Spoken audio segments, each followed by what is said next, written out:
We'll ask now that the committee comes to order. This is on food aid reform, the hearing today. And this committee's long worked to strengthen foreign assistance. And we do that in order to have an effective way to advance our interests and our values around the world. Properly implemented, these relatively small investments can strengthen our national security and can support the development of democratic governments and strong market economies overseas.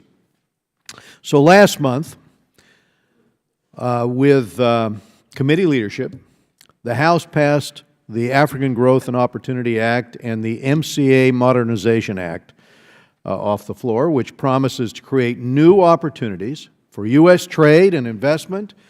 It has the promise of sparking private sector-led growth, particularly in Africa. And last Congress, we enacted the Foreign Aid Transparency and Accountability Act to identify what is and what is not working. And I want to again thank Judge Poe for his leadership on that bill. This committee also led the way on pushing for reforms to one of the central elements of our foreign assistance, and that is the Food for Peace Act. These reforms enabled USAID to chip away at monetization and provided limited flexibility for NGOs to use market-based tools. But much remains to be done to truly modernize the Food for Peace Act. We must, in my view, completely end this inefficient process known as monetization, where local aid groups sell donated U.S. food to support their operations. This policy, along with requirements that all aid provided through Food for Peace be purchased from U.S. farmers and sent overseas by U.S. shippers, that process harms local markets. And just as importantly, more importantly, it slows our response to emergencies. These restrictions also needlessly drive up costs. By modernizing the Food for Peace Act and prioritizing flexibility and efficiency, we can free up $300 million, and this will enable us to reach almost 10 million more men, women, and children who would otherwise face starvation in places like Syria and Yemen, northern Nigeria and Somalia.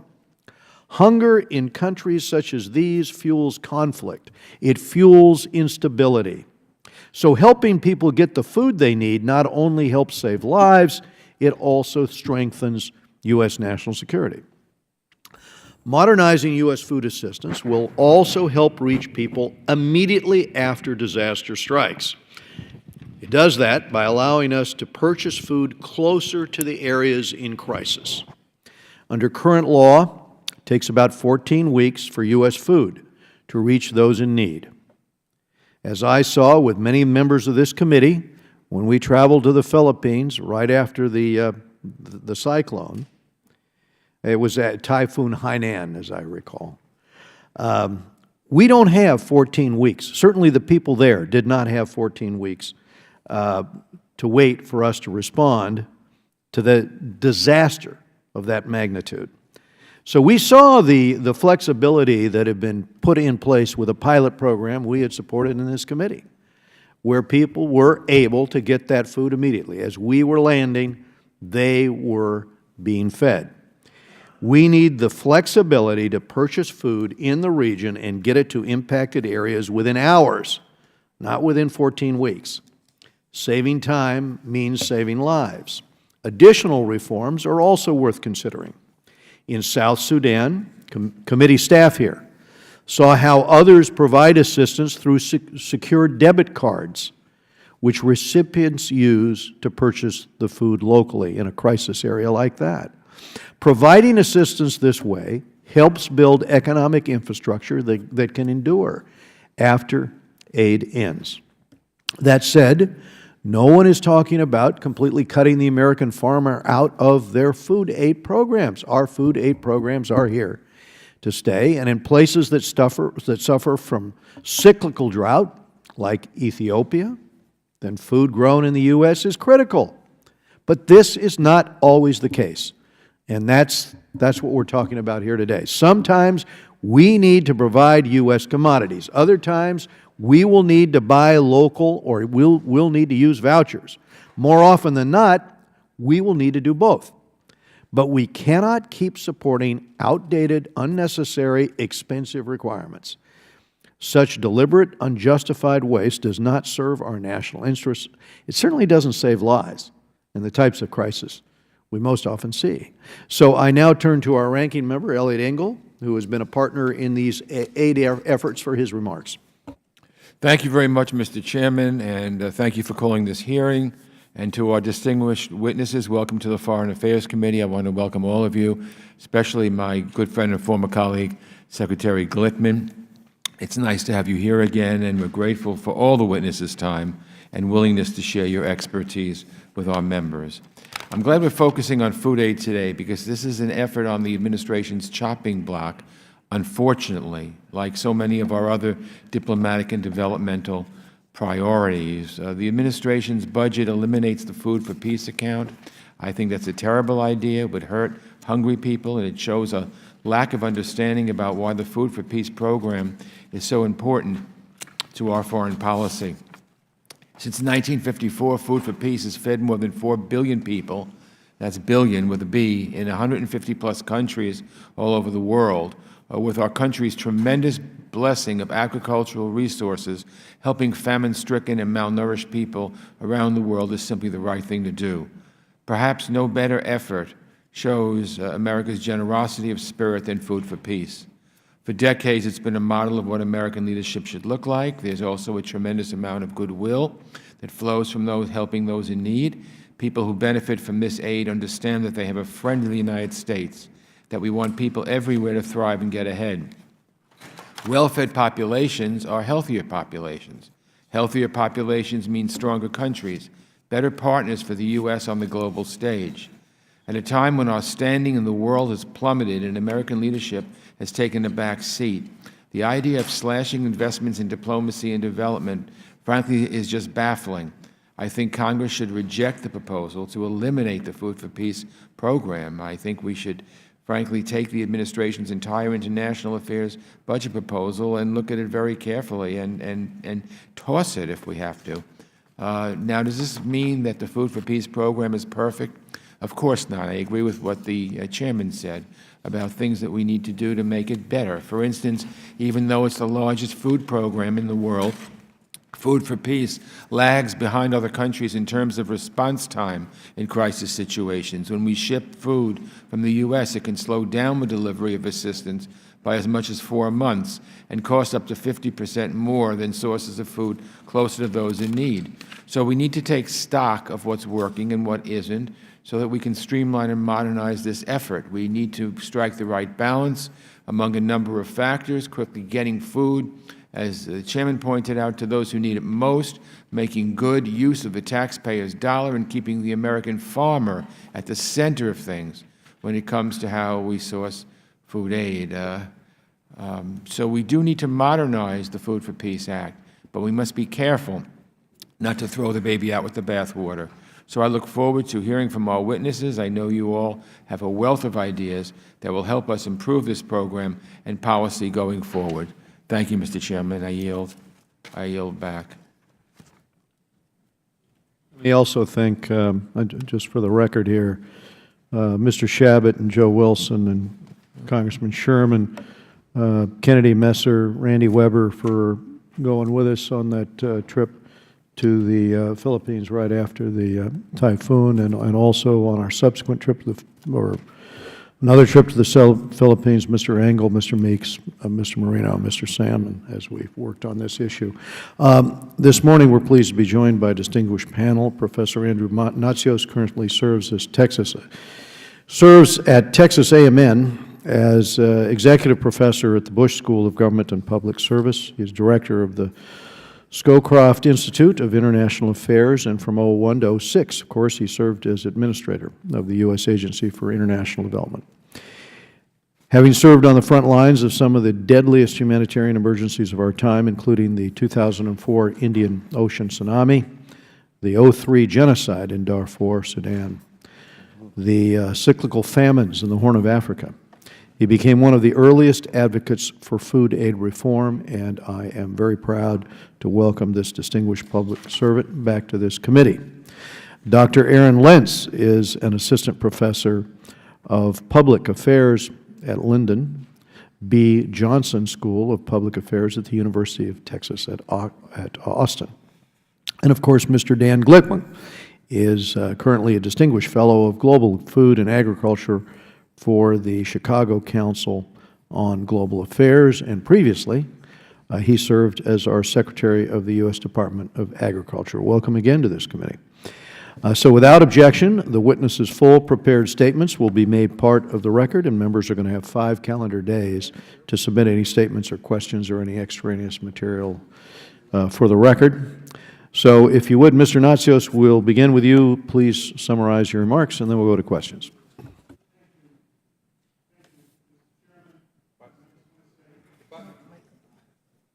The button, okay. Thank you, Mr. Chairman, Ranking Member. Thank you for the invitation to speak today. I would like to say, Mr. Chairman, those of us in the aid community are very upset that you are retiring. We understand why, but we're still upset. So it'll be a great loss for this institution to have you retire. You've been a leader in this fight for a very long time, and I actually think this year may do it because of some shift in the interest group's opinion on this legislation, which I'll get to in a moment. This is a critical subject at a critical moment in world affairs. The world order, as we've known it for the past 70 years, has been unraveling for a decade now, and it's not a function of, it's a function of history. We are not the hegemon anymore. We can't direct things we used to. I'm not sure how I would function if I were still aid administrator, since they were afraid of the United States, and bad people stopped doing bad things because of America intervening to stop them. And that is, we're seeing the consequence of that, because we're going through the worst refugee and internally displaced crisis in post-World War II history. 65 million people 2 years ago were displaced. I think it's up over 70 million now because there are 4 famines going on. And I might add, it's going to get worse. It's going to get worse. America cannot stop what is going on. We used to be able to. We can't do that anymore. And what we need to do is have new tools, stronger tools, to use the resources we have now better, to save more lives faster. Now, I want to just, for a moment, tell you a personal story, that why this counts to me. During World War II, the Nazis occupied Greece, my ancestral home where my grandparents came 100 years ago. But my great-uncle still lived there, and he was a factory worker in Piraeus. The Nazis stripped the country of food to feed Rommel's army, and 500,000 Greeks starved to death. 7% of the population. Next to the Holocaust, it was the worst death rate, and Poland, the worst death rate in Europe. Oxfam was created at an Anglican church in Oxford, England, to bring food to the starving Greeks. By the time it got there, my great-uncle was dead. They found him in a field eating grass, and he was buried in a mass grave along with many other hundreds of thousands of other Greeks. My father told me that story over and over again. Every time we had a famine and AID was responding to it, I remembered my great-uncle, the story of what he went through and what our family went through. Because people do not starve to death quickly. They starve to death slowly, painfully. The United States government is the leading humanitarian power in the world and has been since World War II. It remains in terms of the aid budget, in terms of humanitarian part of that budget, the emergency response, which has had broad support in the Congress from very conservative, very liberal members, Democrats and Republicans from the beginning. Even people who would be regarded as isolationists, like Patrick Buchanan when he ran for president in 1992 against President Bush in the primary, said, I'd abolish aid, but I'd leave the emergency assistance response system in place. And that bipartisan support allowed the agency to have a profound effect. And I saw it up close because I ran the program for 9 years in 2 administrations. And I took care to watch exactly what the humanitarian bureaus were doing, the Office of Foreign Disaster Assistance, the Office of Food for Peace, and the Office of Transition Initiatives. There are 3 reforms that I endorse strongly and that I gave a speech on in 2005 in Kansas City. I have to say it was not one of the best received speeches I ever gave. In fact, I had 2 security people with me who were worried I was going to get assaulted before I left the building, in which I announced that President Bush would be proposing a 25% set-aside in Title II for local purchase of food aid. And there was stunned silence when I gave it. Without going to all the politics of that, the Food Aid Coalition, which met annually, was composed of the shipping companies, the NGOs, and the farmers. And they were the support behind the Food for Peace program, which we appreciated. I think if some of them had been a little bit more broad in their thinking, a little bit more flexible, we could have got these reforms through much earlier. 3 reforms. One is that 50% of Title II, and I would not support more than 50%. We need a base to use to intervene in emergencies when there is massive crop failure, as Congressman Royce just said. There are instances where we need a large volume of food from the United States that we can inject into the system before the food economy collapses. But if we put 50% of it into local purchase, we can save hundreds of thousands of people's lives, we can move much faster, and we can get into areas that if we tried to move food into, the security situation would be almost make it impossible to do anything. The second reform is to repeal the cargo preference law, which in my view is a scandal. It is simply an oligopoly at this point. There are just 2 or 3 companies that ship most of the food. Sometimes they don't even bid. AID will put a bid out to ship food and no one bids on it. That's a delay in and of itself. They have to go back and rebid it. And the law does not allow flexibility. And the third reform is to prohibit the monetization of food aid to produce local currency for NGO programs, which is a terrible practice. However, and I want to add this in because this is not widely known even in the Congress, there are situations where AID and WFP will ship food in, auction it off to stabilize hyperinflation of food prices. Hyperinflation kills as many people in a famine as the lack of food. Because people, my great-uncle had a job. He had money. The problem is the price of food was so high he couldn't buy enough to survive on. And so we will go in when prices have gone up 700% as they did in Somalia in 1992 and auction food off, which is what CARE did with AID food in 1993 to stabilize prices. We need to allow that option there. But that's not for local currency, and it's not to run other programs. It's to intervene in the markets when prices are out of control. So, Mr. Chairman, I think because the NGOs now are all on board on this, World Vision, the last holdout last year, enthusiastically endorsed these changes. Number 2, we now have the American Farm Bureau endorsing these reforms. The last holdout is the shipping industry, which is basically an oligopoly. They're using the federal government to protect almost a monopolistic control over this system, and I think it's scandalous, frankly, that this has been allowed to go on this long. So, Mr. Chairman, I hope this year is the year that we can get these reforms through. Thank you. Mr. Natsios, thank you very much. Dr. Aaron Lintz. Chairman Royce, Ranking Member Engel, and honorable representatives on the committee, thank you for inviting me to testify today. I've been researching food aid and food assistance policies for the past 14 years, and please see my full remarks please see my written testimony for my full remarks. Today, I will highlight 2 budget-neutral policy changes that can improve the effectiveness of U.S. food aid and market-based food assistance. These 2 policy changes could save millions of lives, stem forced migration, and ensure that American tax dollars do more to help hungry people around the world. First, relax or eliminate requirements that food aid be procured in the U.S. Second, relax or eliminate cargo preference requirements on U.S. food aid shipments. As Mr. Natsios stated, the U.S. has long been a leading provider of food aid. U.S. food aid and market-based food assistance, such as vouchers and locally and regionally purchased foods, save lives and livelihoods. But The need for continued U.S. leadership in food aid programs is stronger than ever. Recent estimates indicate 815 million people worldwide are undernourished, more than double the U.S. population. At the same time, U.S. food assistance is an increasingly scarce resource. In inflation-adjusted terms, funding has dropped 76% since the 1960s. This means we must find ways to do more with the resources we have. 2 budget-neutral strategies for doing this are as follows. First, relaxing or eliminating requirements that commodities be purchased in the U.S. would help food aid programs reach more people and faster. Food aid purchased in the U.S. and shipped abroad is the slowest form of food assistance and most often the most expensive. For example, a study I co-authored found that market-based food assistance is usually substantially cheaper than purchases in the U.S. Buying grains in or near the country where the U.S. donates food aid saved 53%. That's 53. And in the case of legumes and purchases, it saved 25%.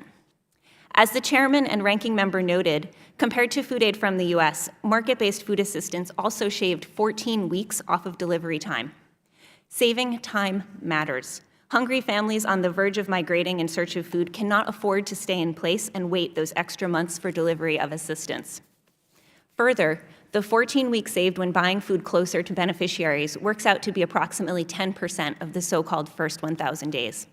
This 1,000-day window between a woman's pregnancy and her child's second birthday is the most critical window for a child's cognitive and physical development. Delivering food assistance faster during this crucial period can therefore have lifelong benefits. In sum, halting the wasteful practice of buying food aid in the U.S. and shipping it abroad is perhaps the single most effective change that could be made to current U.S. food assistance policies. It could allow the U.S. to reach an additional 4 to 10 million people more per year at no additional cost. The second proposal I would like to highlight is to relax or eliminate cargo preference requirements. These rules require that half of all food aid purchased in the U.S. be shipped on U.S.-flagged vessels, regardless of cost. This essentially adds a 23 to 46% surcharge on food aid shipped on U.S.-flagged vessels, a cost of about $50 million per year. Since 2015, this surcharge has been paid for entirely by U.S. taxpayer-funded food aid programs. To make matters worse, it generates a windfall profit for a few ship owners, often foreign corporations operating U.S. subsidiaries. For example, 3 foreign shipping lines accounted for nearly half of all food aid carried by U.S.-flagged ships from 2012 through mid-2015. Though often claimed that food aid cargo preference contributes to military readiness, no credible evidence supports this claim.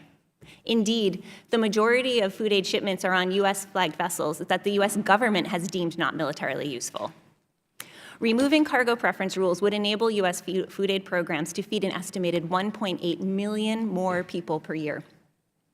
The evidence is clear. 2 policy changes, both of which are budget neutral, would greatly enhance U.S. food assistance programs. First, relax or eliminate domestic procurement restrictions on food aid. Second, relax or eliminate the food aid cargo preference rule. These 2 policy reforms matter. American taxpayers deserve to not have their tax dollars and goodwill squandered supporting special interests and complying with burdensome restrictions. These reforms would also allow U.S. food assistance programs to reach more people in need more quickly and at no additional cost. Ending these 2 restrictions could offer relief to an estimated 5.8 to 11.8 million more people per year. Thank you for your time and attention to this very important issue. Thank you, Dr. Lentz. Secretary Glickman. Thank you, Mr. Chairman. First of all, let me say that while you referenced my time at USDA, my best time in public service was my 18 years in the House. And I was never a member of this committee, but I've told people it's notwithstanding all the controversy that's going on now, it's still the best job in America. And we are very sorry to lose you as a leader. You and Congressman Engel and the members of this committee have done more to encourage U.S. engagement in the world than almost anybody else. I wear many hats, the Chicago Council, the World Food Program, USA, U.S. Global Leadership Coalition, and what this committee has done to make America stronger by encouraging its engagement in the world, not disengagement, I think has really been important. I generally agree with the comments of my colleagues. I would mention the first reform is to ensure that we do not go down the road of meat-axing the budgets of the State Department and USAID. It is interesting to look at the budget document of the President And it says, the budget acknowledges the importance of state and USAID to advance the national security interests of the United States. And then it announces a $9 billion cut, or about 26%, a cut of more than a quarter. Even General Mattis, our Secretary of Defense, has said, you know, if you don't fund the State Department, I got to buy more bullets.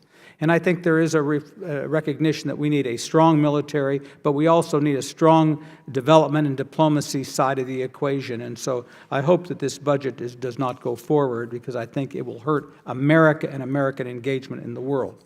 In terms of the issues we're talking about today, the national security implications of food assistance are enormous. Food price spikes led to riots and protests over the price of bread in Tunisia. This was one of the primary causes of the revolutions, the negative side of the Arab Spring, and snowballed into complete regional destabilization, and stoked all sorts of fears in terms of the world economy.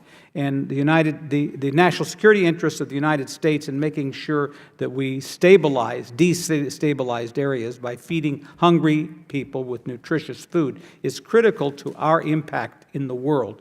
And if we're out of the game, somebody else will get into this game, or nobody will get into the game. And I don't want to see that happen.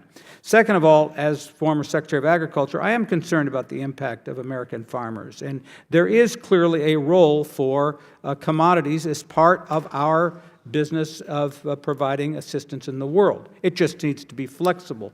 The op-ed piece, and I think the Nashville Tennessean, which probably everybody has seen, written by Senators Corker, Coons, and Zippy Duvall, president of the American Farm Bureau, could be my statement today. It basically says what you said in your opening statement. It encourages flexibility to deal with different kinds of crises. And it also recognizes the importance of the developing world for American farmers. Africa has some of the fastest growing economies of the world. The African food and agriculture sector is projected to reach $1 trillion by 2030. If America continues to invest in the next generation of agricultural entrepreneurs, we and not China, who they will turn to when looking for new seeds or fertilizer, technology, business partnerships, and high-value products. But to meet that future, we've got to promote the entirety of the aid toolkit. So some of that is U.S. commodities, which Andrew Natsios and my colleague Dr. Lentz have said may be necessary in severe humanitarian crisis. But some of it is other things, including using EBT cards and paper vouchers in the host communities. I myself went to the Zatari refugee camp. I don't know if you've been there, which is on the Jordanian-Syrian border, about 100,000 people. And I saw the use of e-cards, basically EBT cards and paper vouchers. There were about 100,000 people at that camp. The conditions were frankly not very good, but they were getting food. They were using their cards to buy food. Some of that food came from the region where they lived in, but the cash was supported by the United States through the World Food Program. And I saw the branding when I was there, which is very important, that people know that it's coming from the United States of America. In Lebanon, WFP supported 650,000 Syrian refugees, mostly with cash-based assistance. In a place where almost 25% of the population is comprised of Syrian refugees, and Lebanon is hosting 1 million of these refugees right now. Lebanon directly injected U.S. dollars, about $1 billion, into the Lebanese economy through these programmings. So you need a variety of things. In-kind commodities are critical to feeding local populations. This can include corn and soy or protein-rich therapy foods like plumpy nut for the severely malnourished.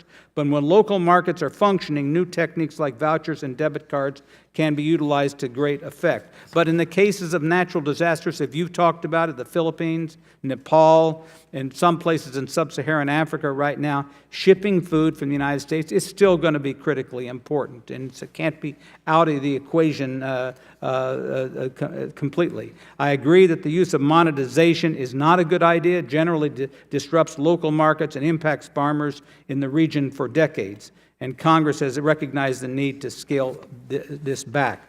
I would say I was very concerned about the budget proposal to eliminate the McGovern-Dole school lunch program, a great bipartisan effort by two great senators who were involved in these issues, as well as the efforts to diminish the Feed the Future initiative.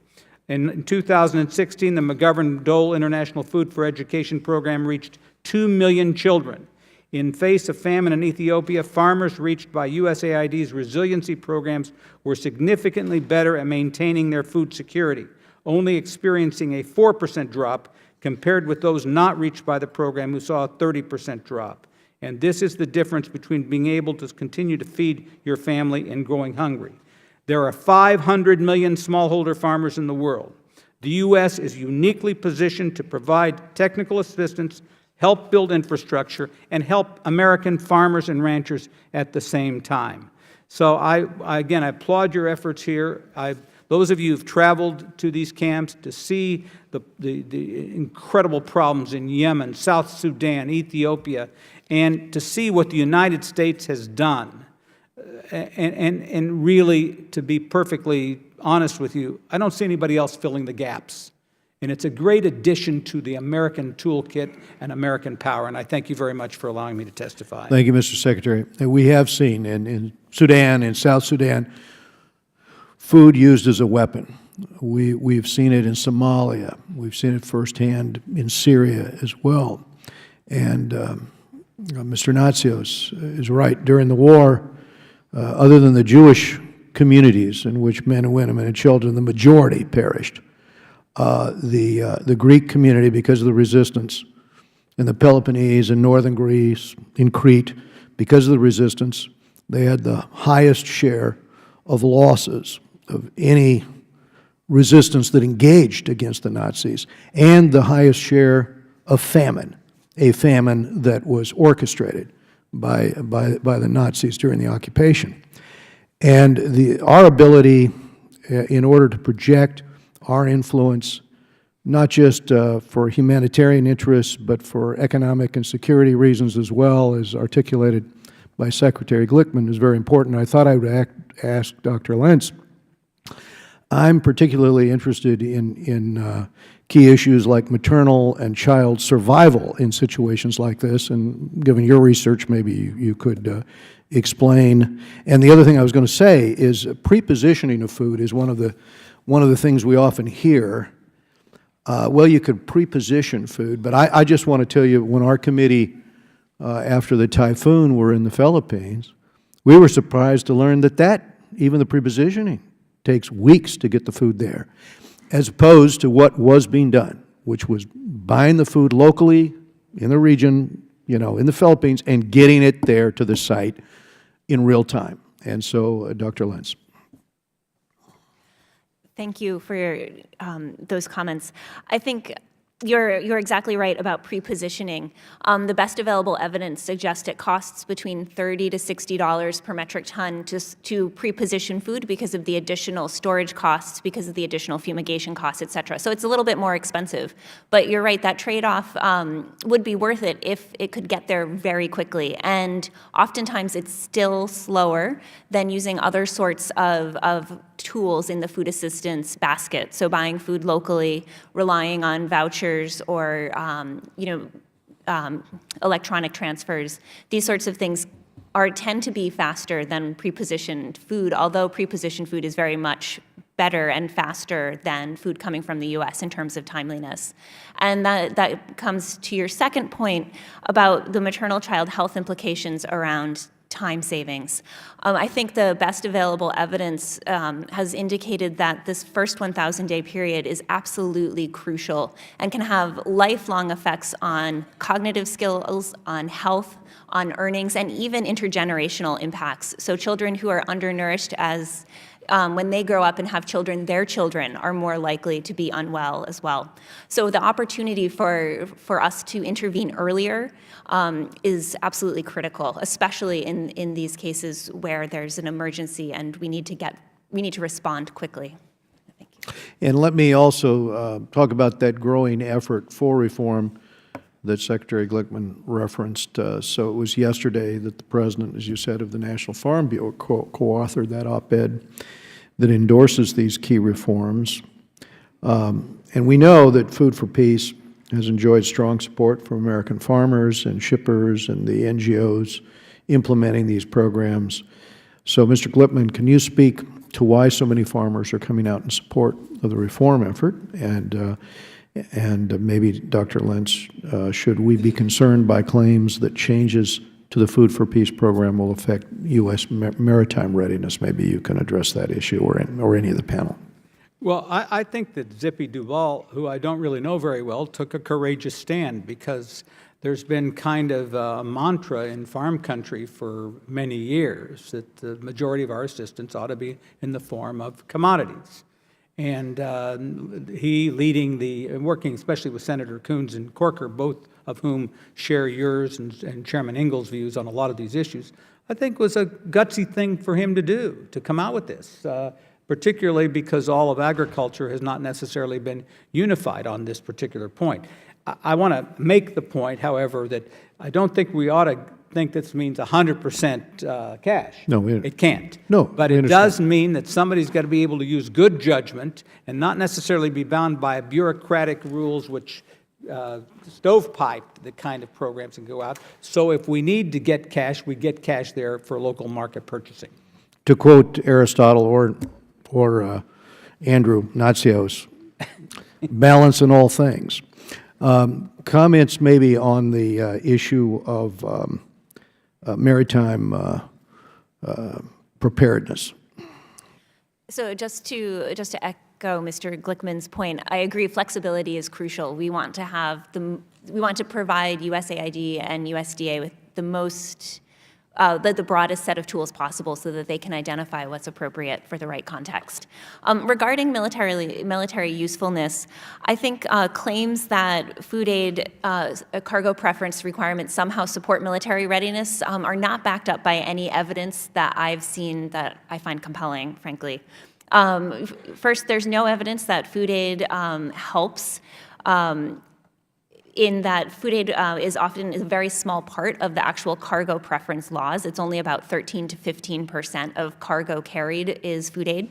And so what that means is the bulk of the cargo preference requirements are being met through military cargo. So it sounds like, okay, well, what's the big deal for food aid? Well, the big deal is it costs a lot for the food aid program.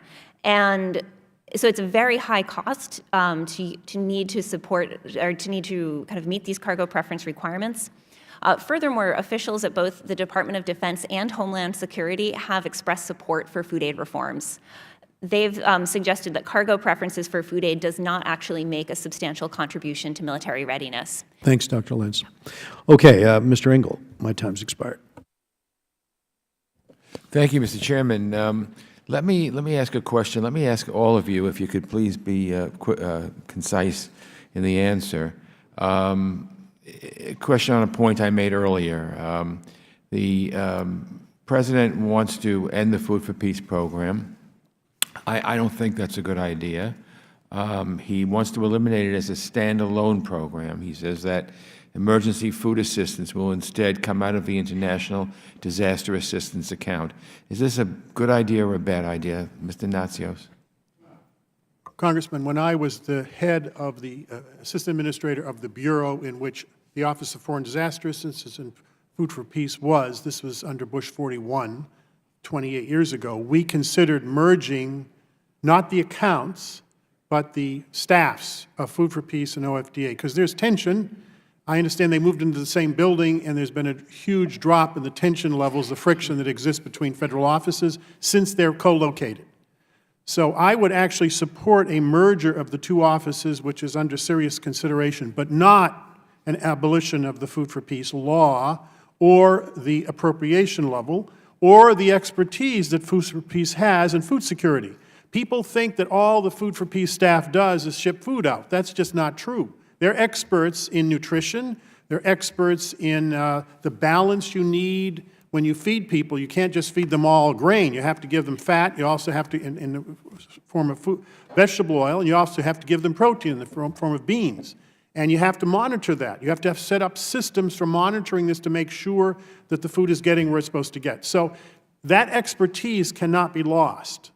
And so I strongly support the continuation of the Food for Peace account, the Food for Peace program, but believe it should be more flexible. Let me just add one piece of empirical evidence that we have. Dan Honig is a young academic at SAIS, the Johns Hopkins School of Advanced International Studies here in D.C. He's just come out with a book that studied 10,000 aid projects from 9 different aid agencies, including AID, the British Aid Agency, and he asked the question, those which are highly centralized in their headquarters versus those that are highly decentralized, what's the failure rate of the programs?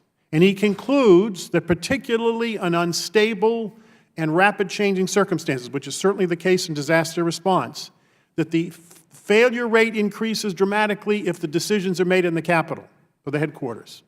And if they're highly decentralized and you give maximum flexibility to the offices in the field, you have a much higher success rate. So we now have enormous empirical research to support what seems to be common sense. Sometimes what common sense can't be proved. This case, we can prove it.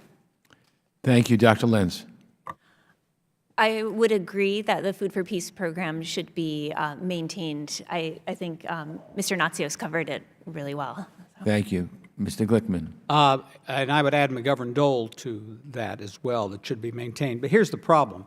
There probably are some bureaucratic problems in terms of implementation. You talk to the NGOs, and they really have to go through a lot of bureaucratic gobbledygook to kind of figure out which account they're going into and which they're not.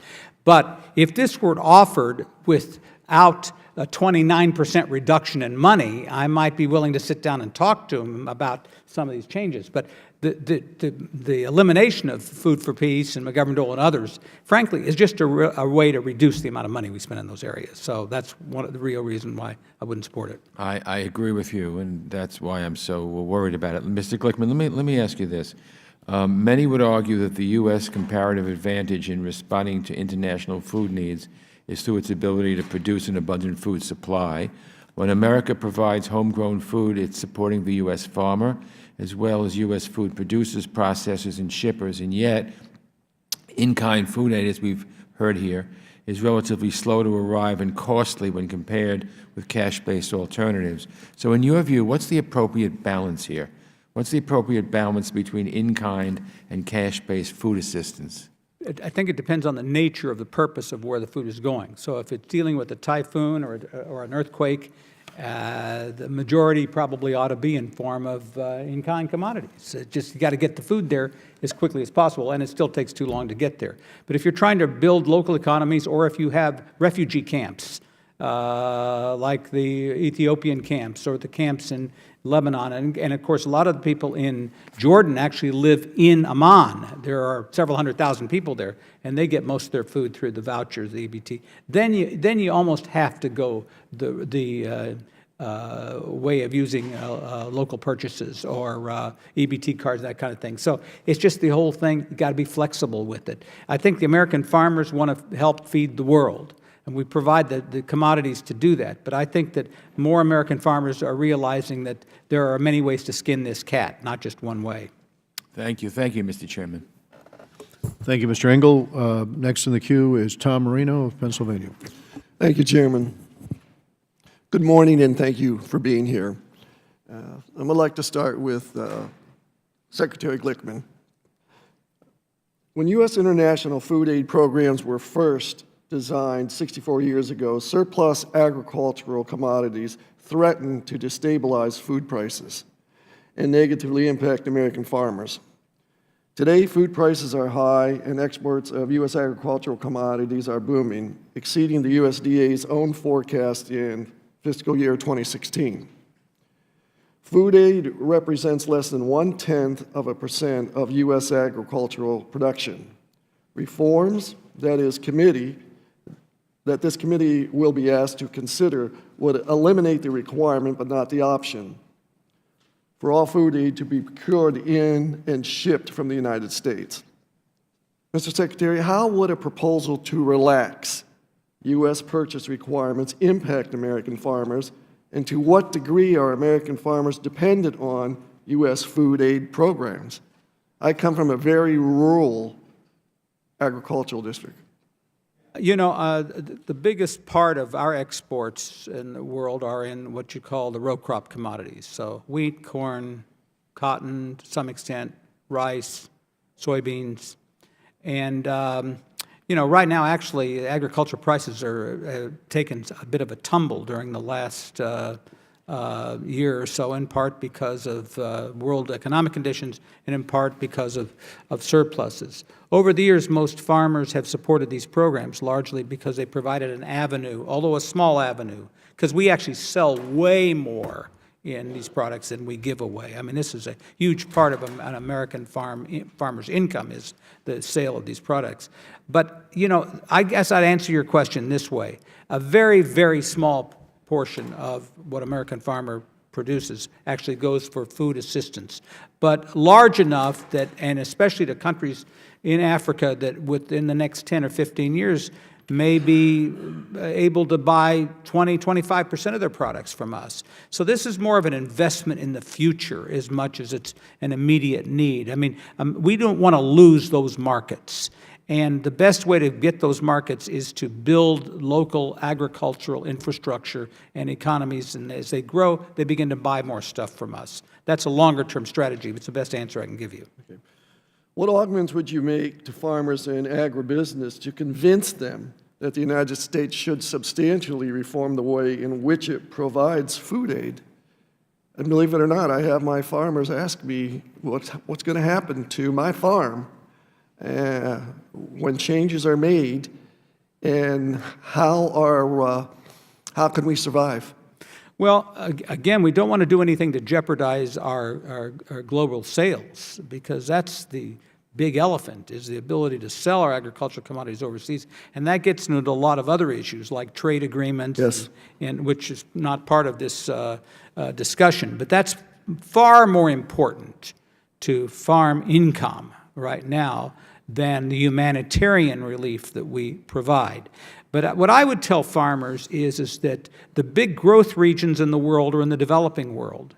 Africa will produce $1 trillion worth of agriculture commodities and crops within the next 5 to 10 years. I mean, that's where the growth is. And the growth is in the developing world.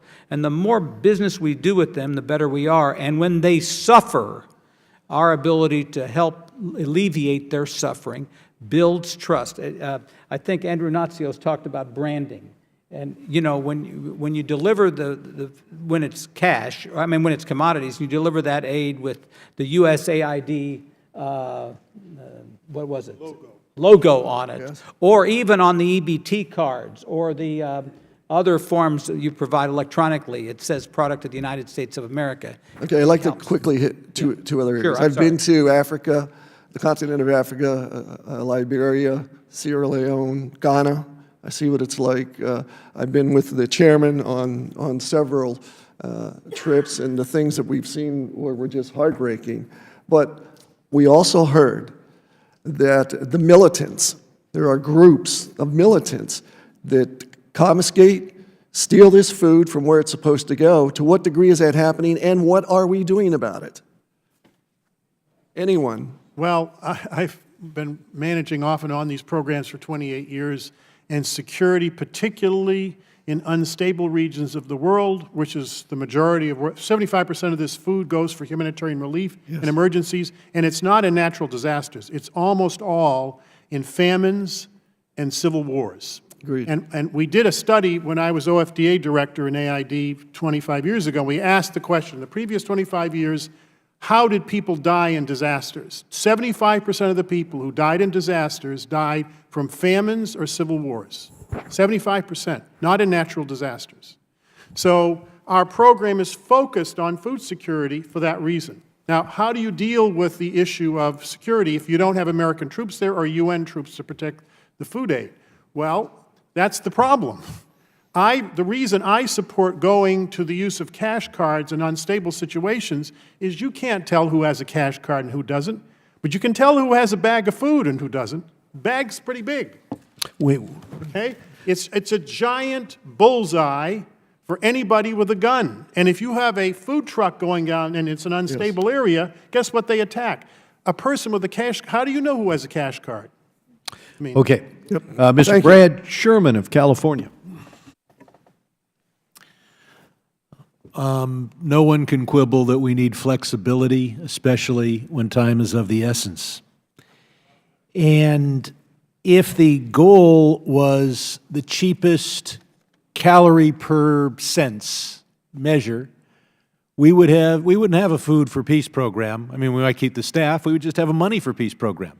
We would tell the bureaucracy, you get so much money, provide as many calories as you can, as many protein grams as you can, to as many people as you can.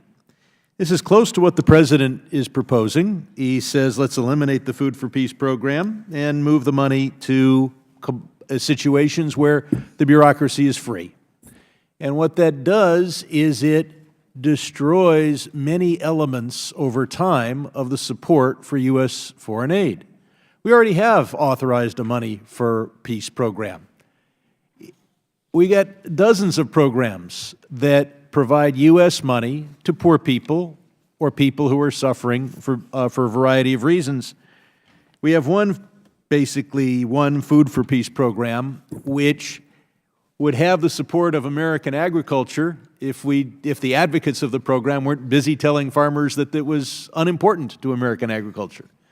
And now we're going to make it utterly unimportant or less important to American agriculture. It has the support of the cargo industry, or an element of it, and of the many millions of Americans who dream and honor the U.S. Merchant Marine and remember how important that was in the past, whether it provides. So we lose the support of those who are advocates of dealing with the trade deficit, because now all the money is part of the trade deficit. We lose the support of those who are for agriculture by telling them it's unimportant or by making it unimportant. We lose the support of those who are in favor of a strong U.S. Merchant Marine. And we rely exclusively on whatever political support we have from those who want to feed those who would otherwise starve, perhaps even die.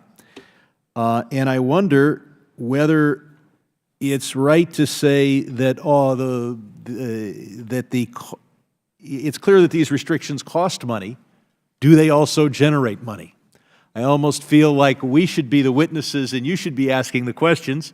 You're strong advocates of feeding those who are hungry, but we should have some appropriators here and see whether the cost is more than made up by the political support.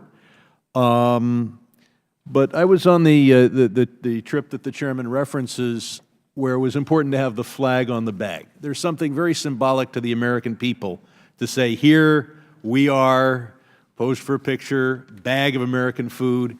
And I think if we were sitting there posing with an EBT card where people were buying Australian grain, I'm not sure that would have built the support in the United States, but what's even more important is the image to those who receive the aid. Mr. Glickman, you've been, or Secretary Glickman, you've been talking about branding. The Australians provided aid, we provided aid. They had their flag on their bags. I presume we had our flag on our bag. How do we use some sort of debit card, put a flag on the card, but what if the card is used? That card is used to buy grain from a variety of different sources. It could be recharged different ways. It may not even be a card. It may be on a phone. How do you brand American aid? How do you put a flag on a bag if there's no bag?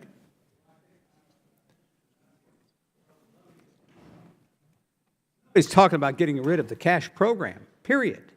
We're just saying that in some cases it doesn't work very well. It can't get the food there fast enough. Oh yeah, clearly we need some flex. The only argument here is the degree of flexibility. That's right. Some have put forward the argument, hey, you can be 20, 30% more effective if you just eliminate all these restrictions, with the possible exception of vegetable oil shipped on foreign flag vessels. But what's encouraging is when I saw this op-ed in the Nashville Tennessean, is you had the head of the largest farm organization in the United States join with two very senior senators who are involved in humanitarian efforts to say flexibility is good, and we as farmers can support that flexibility.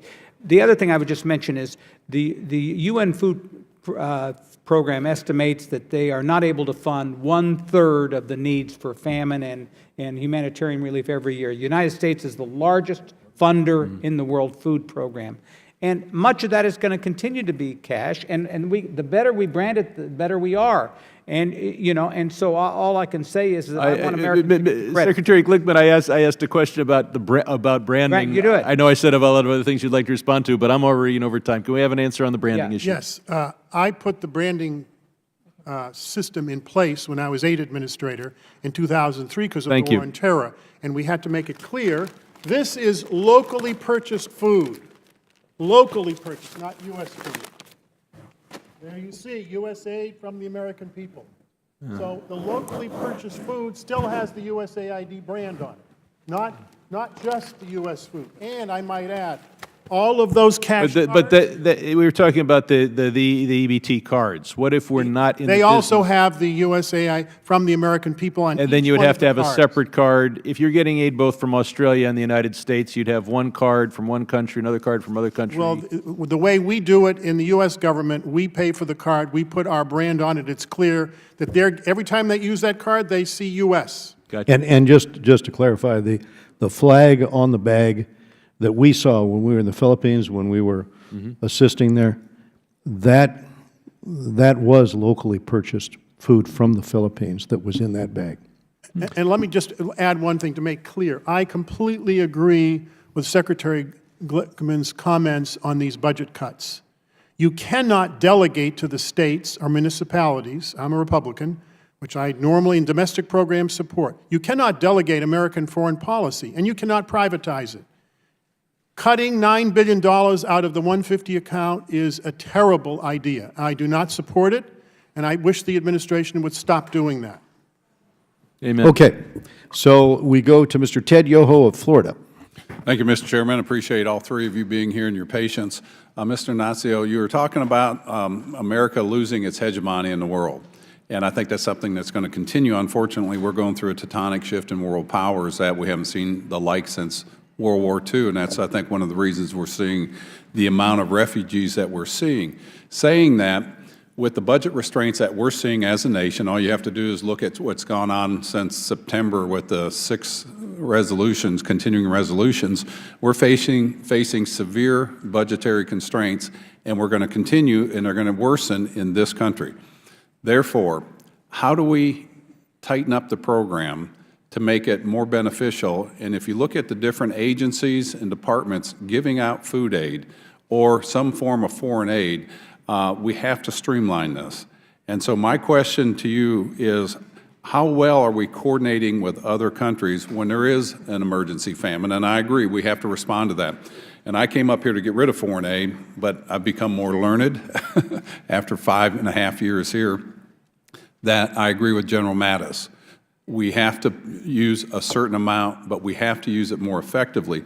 So how well do we coordinate with other nations so that we're not duplicating efforts? Is that going on now? If I could, we have been coordinating better, actually, in the emergency area than any other area of foreign aid, and we've been doing it for 3 decades now. And the evidence we have for this is in a new book written by a good friend of mine, Alex DeWald, British scholar who teaches at Tufts. It's called Mass Starvation, and he looks at number of people who've died since 1870 from starvation. He goes through that 110-year period. And he concludes that since 1980, there's been a dramatic drop in the number of people who die of starvation. He said the reason is, part of it is the growth of the world economy, globalization that everybody's attacking now. And the second reason is the emergency response system is, even though it's got its weaknesses, it's actually working.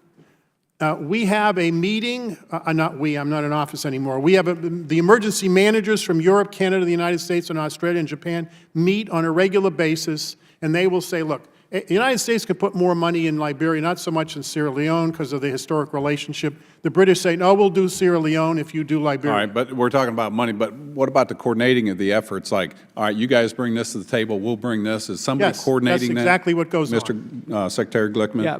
First of all, let me tell you, we have a great new head of the World Food Program, David Beasley, the former governor of South Carolina. Yeah, I know him. He is I've met with him. outstanding. And you talk about a real, genuine humanitarian. And this is not to castigate anything on previous WFP directors, but he cares very much about it. And he is, because most of this food aid is run through the World Food Program, the UN. UN is very bureaucratic. You talk about bureaucracy in the United States. Well, that's why I say, how can we do it better? Okay, and so bypass them? his job, his charge is to try to reduce some of this effort. And it makes it hard for the NGO community, to be honest with you, because they have to deal with different accounts in different countries. But my judgment is that based on my discussions with him, he is committed to do exactly what you're talking about, and that is better management. We've had several discussions with them. In fact, we're introducing the BUILD Act, which is better utilization of investments leading to development. It'll be coming out in the near future to streamline foreign aid. But then we have the emergencies of famine.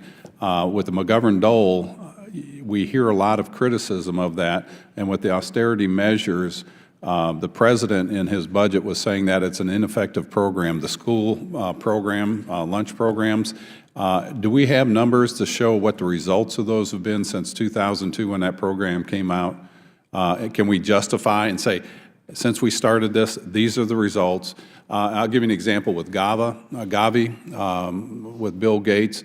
When they go in and vaccinate in countries, what they have seen is there's less money going for sickness, for the treatment of sickness, because they prevented it, and crime's gone down 40%. Do we have anything like that that we can say with McGovern-Dole, the school program?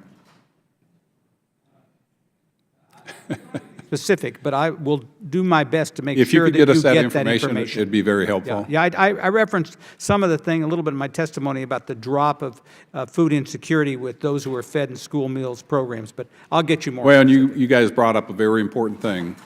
If people's bellies are empty, they're hungry, there's strife, and you can't have world peace if you don't have food security. Dr. Lance, you wanted to throw something in? I'm out of time. Oh, I would just add to that, which is a recent United Nations World Food Program study found that a 1% increase in food insecurity causes a 2% increase in forced migration. Thank you. I'm out of time. Thank you, Mr. Chair. Thank you. We'll go to Bill Keating of Massachusetts. Thank you, Mr. Chairman. It's great to see Andrew Natsios here, my former colleague from the Massachusetts House, and his presence reminds me of the wisdom of former and the late Congressman Joseph Moakley, who used to say that if a person has served 3 terms of Congress, it might qualify them for their first term in the Massachusetts House. So welcome, Andrew. I'd like to thank the rest of our panel. I would note, Mr. Chairman, once again, we have a panel and no representative from the Trump administration here on these important issues, something I hope we can look forward to in the future, although the panel is a terrific one. And I think it speaks to the commitment to this program and our national effort. You have Mr. Glickman dating back from the Clinton administration, and you have Dr. Lentz, who's here representing the Johnson School of Public Affairs, and you have Mr. Natsios, who's here with the Bush School of Government, and I think it shows the bipartisan nature and commitment to this issue, something that I hope we can move forward to, given the fact that it was, Food for Peace was eliminated and supplanted, at least in terms of budgetary issues. I'm also the ranking member on the subcommittee of Foreign Affairs on terrorism, nonproliferation, and trade. And on the terrorism aspect, I'd like to ask Mr. Glickman. You touched on it, I think, with your remarks, but you know, we could really rename this instead of Food for Peace. We could say it's food for national security, and I think it would be as apt as calling it that. With terrorism and the threats that not only affect global security, but affect us back here at home, can you tell us of the importance of this program in that regard? To give you one example, when I was at the Za'atari refugee camp on the Jordanian-Syrian border, I met with the family. We sat on the floor. There was nothing concrete. The family father, he was an automobile mechanic. And most of the time we spent with him, he was crying. And he had 5 children, and one of them was a 17-year-old boy. And this doesn't go exactly to your question, but it goes to the issue of refugee status. They'd been there for 5 years in this place. And he said, look at my son. He says, you don't think he's a candidate for ISIS? He says, there's nothing here for him, 0. Yeah, we have enough food to eat because the UN, and then I said, and the U.S., I wanted to make sure I got that in there, provides that kind of thing. There is no question that poverty, hunger, and economic instability is one of the major factors in terrorism in this world. I think it's clear. It really creates a system of incubation for terrorism. Would any of the other Let me just to make a comment on this, because I think there's a lot of comments being made, not just here, but everywhere, and there's a subtlety to this. When people feel threatened in their home villages, either from violence, from epidemics of disease, most importantly, from severe food insecurity and famine, they leave en masse their villages. They don't normally like to do that. They'll do it when they're desperate and they think they're going to die otherwise. When people leave their village, their social hierarchies collapse. A large number of them die because they're already malnourished along the way. They form refugee camps and internally displaced camps. Every extremist movement that we are dealing with started in a refugee, almost all, not every single one of them. But where did al-Qaeda start? And where did Taliban start? It started in the Afghan refugee camps in Pakistan. Why were those camps there? Because of the Russian invasion in 1979, widespread food insecurity. There were starvation deaths in 1990s in Afghanistan. And those people, millions of them, I think there were 3 or 4 million Afghan refugees in Pakistan who were there for 15 or 20 years. And Ahmad Rashid wrote a book called The Taliban, and he traces the development of the Taliban that led to the attack on the United States in those camps. If we get food quickly and efficiently to the villages before people leave, those camps won't form, unless they're leaving because of violence. That's a different matter. Well, thank you. I enjoyed cutting you off a little bit, Andrew, because I never was able to do that in the Mass House. But Dr. Lentz, quickly, this is important, too, how it gets there.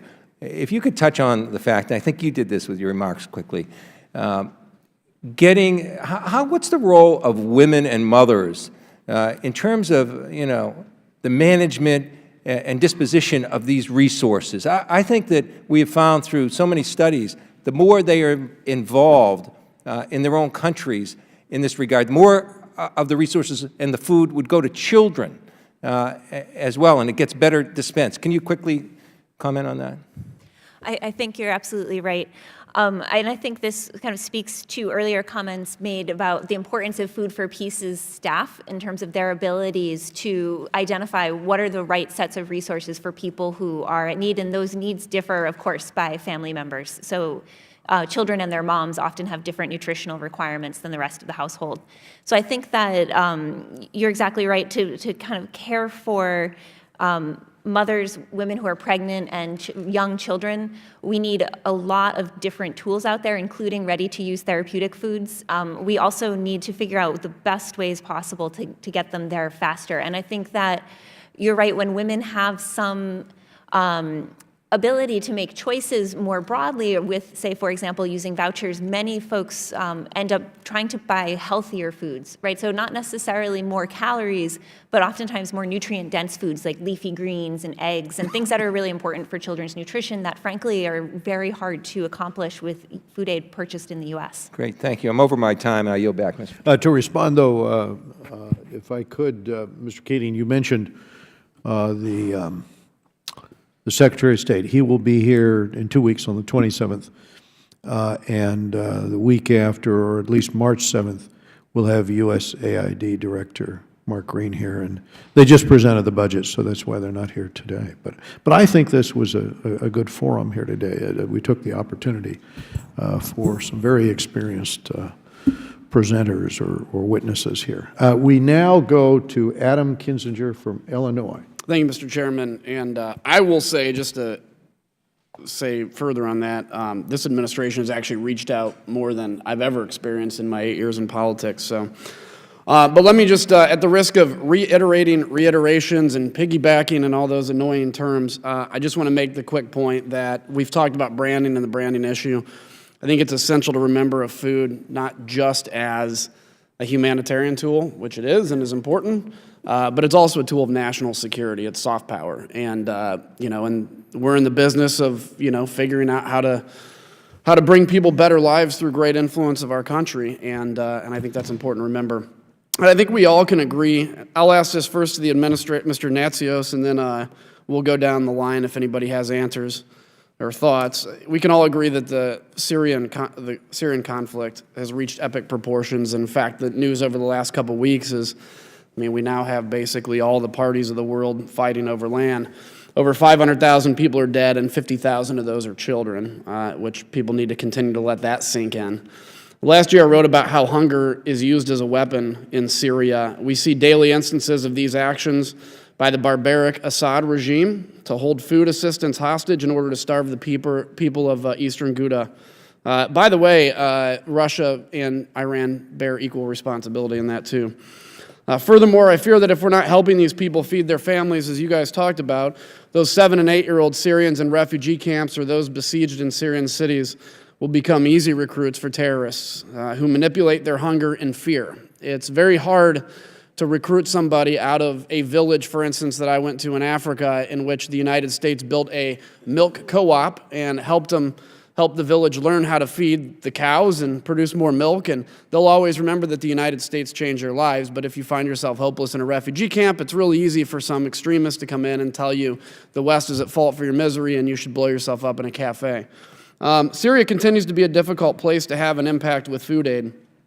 Starting with you, Mr. Administrator, if you were advising the President, what would you recommend in terms of how we can effectively provide food aid to the people that need it while not benefiting the Assad regime?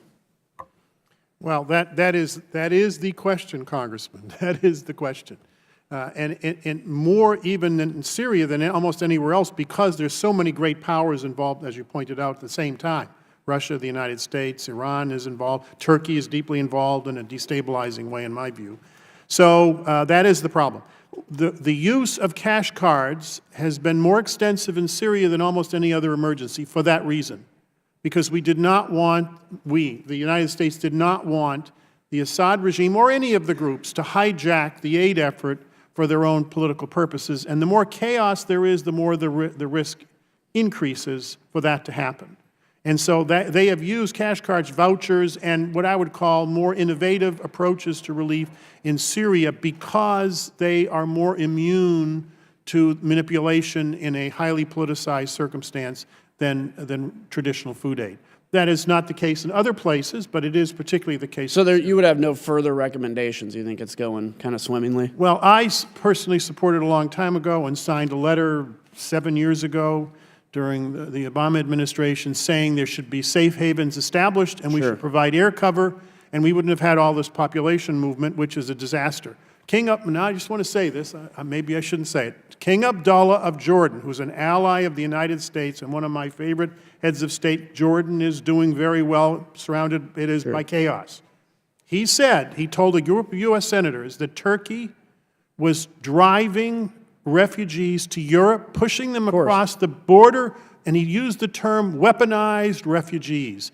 And the chairman of the Joint Chiefs and the Supreme Allied Commander of NATO said the same thing. They're weaponizing different power. Russia's doing the same thing. Yep. They're trying to destabilize Europe. I have no doubt that we see what we are in Syria. You know, fine, if you're a non-interventionalist, I get it, and you think America plays no role in the world, that's fine, I get that. But there is no doubt that our inaction in Syria is extremely responsible for what we're seeing today. And look at this. I mean, it's funny just to bring up the politics of it for a moment. A lot of the times people criticize the current administration's actions or lack of actions or whatever.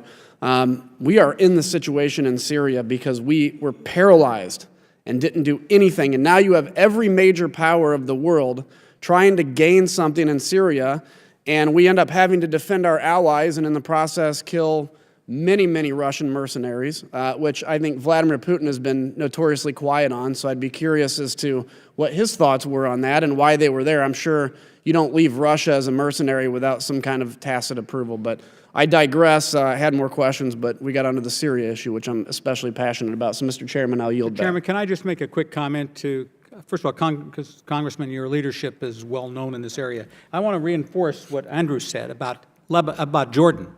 1/4 of the people in Jordan are Syrian refugees. They've inundated the country because there's no other place to go.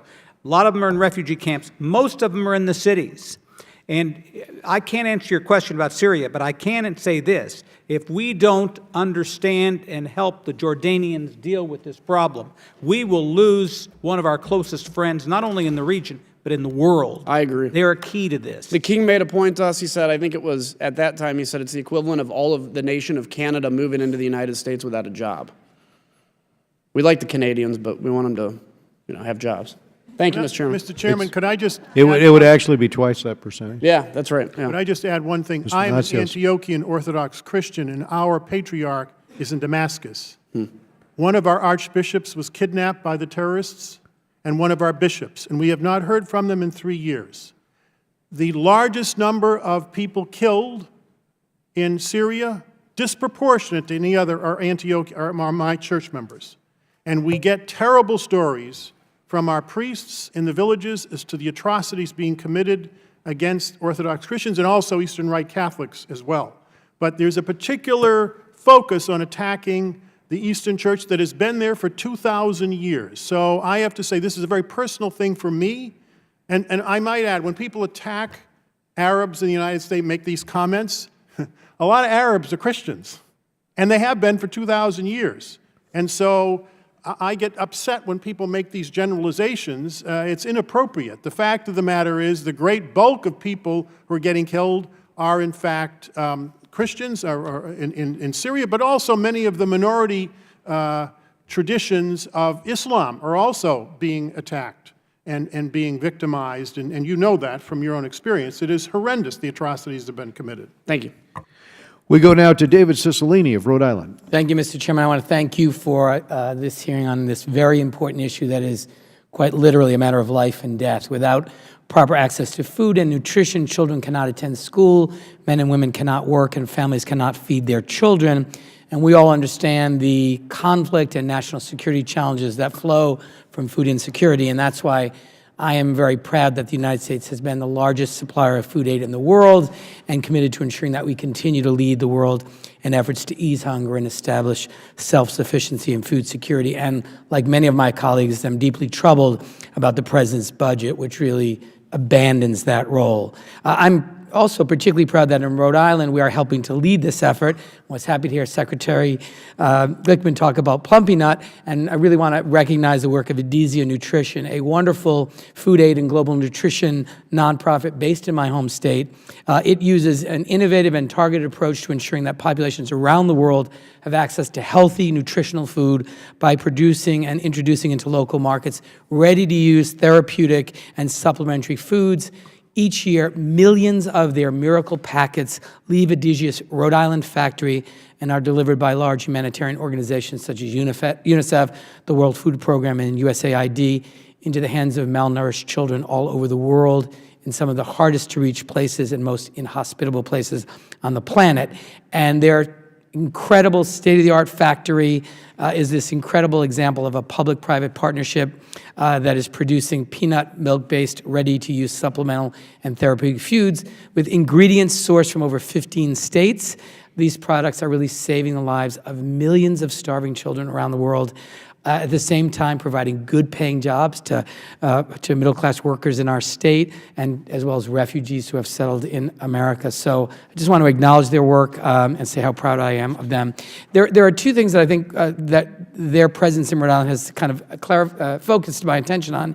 And the first is, as we talk about food reform, food aid reform, it seems to me that one of the things we have to be careful about is this sort of U.S. manufactured-based food aid that Adizia represents and others, that if we shift too much to just cash, we lose the whole kind of stakeholder advocacy that has been so critical to protecting U.S. food aid and our leadership role in that. And I think it becomes very easy if it's just a number in a budget, a lot easier to cut and maybe someday eliminate. Just wonder what your thoughts are on that. And secondly, with particularly specialized nutritional products that were created by research that was funded by USDA and USAID that really meet the specific nutritional needs in some of the most fragile populations, children under 5 and pregnant mothers or nursing mothers, for example. There are some local and regional producers who can make these types of products, but they don't have the capacity to reach all the areas of need, and particularly in the times of acute crisis. So I wonder how we preserve this important capacity that it makes the food supplement that arrives really effective, and that may not be capable of being generated in the host country. How do we do a carve-out? Do we do a percentage? But how do we protect that so that we don't lose both the advocacy and the very specialized capability of places like Adesia that are making a real difference? Could I just comment on that? First, the nutritional supplements are actually not funded by Food for Peace. The corn soy blend is, but a lot of the intensive feeding is funded by the Office of Foreign Disaster Assistance. It's an entirely different budget. It's the 150 account as opposed to the Farm Bill. Let me just answer this. We hear this argument made, and the advocacy groups, the shipping companies keep making it, that No, I'm not talking about the shipping companies. No, I'm no, talking I about the understand. production. I know. But even, let's just talk about the farmers, okay? They're saying, without us, there'd be no Food for Peace. That is just not true. The Office of... With all due respect, that's not my question. I have limited time. I'm talking about specialized products that are produced, that are manufactured in the U.S. Those are not paid for the most part, by Food for Peace. They're paid for by the Office of Foreign Disaster Assistance, that has a $2 billion budget because of the generosity of this Congress, I might add. By the way, I ran that office 30 years ago, and it had a $20 million budget with 45 staff. It has 700 staff and a $2 billion budget. And there's the food that they do, they don't do food, that's Food for Peace. However, nutritional supplements are done by OFDA. The corn-soy blend, which you may also be talking about, that is done by Food for Peace. So it's a careful arrangement, but it's not entirely done by Food for Peace, is what I'm saying to you. Secretary Glickman, it looked like you were saying.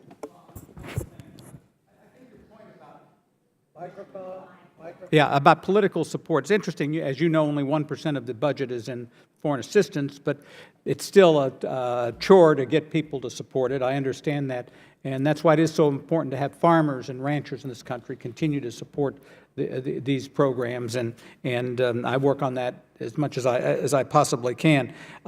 With respect to the issue of the specialty foods, one interesting phenomenon is Africa now has the highest rate of increase in non-communicable diseases in the world. So what are those?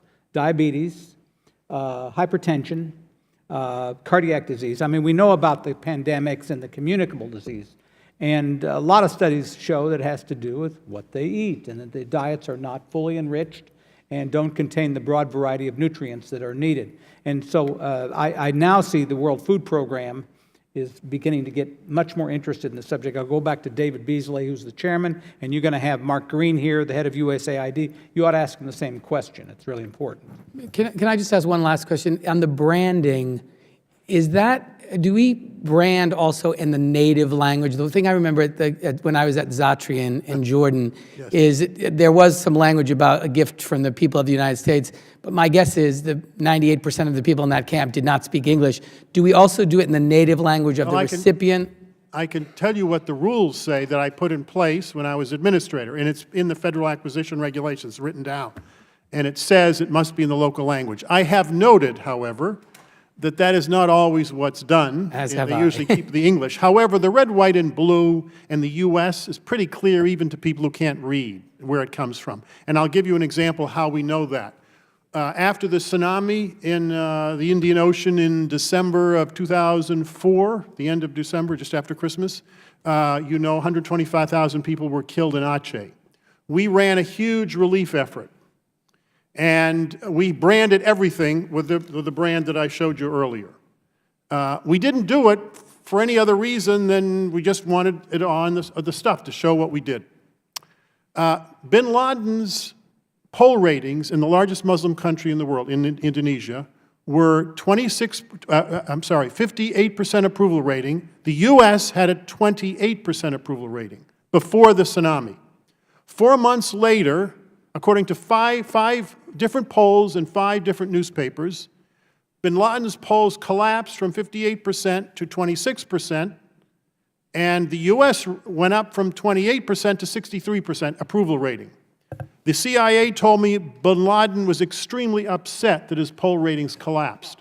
All the newspapers in Indonesia said, where is our friend bin Laden? He's our friend. We didn't like the United States, but who's helping us in our time of need? The United States is. They're everywhere.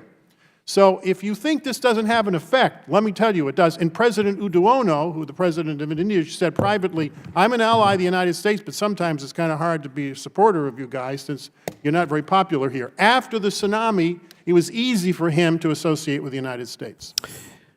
Ann Wagner of Missouri.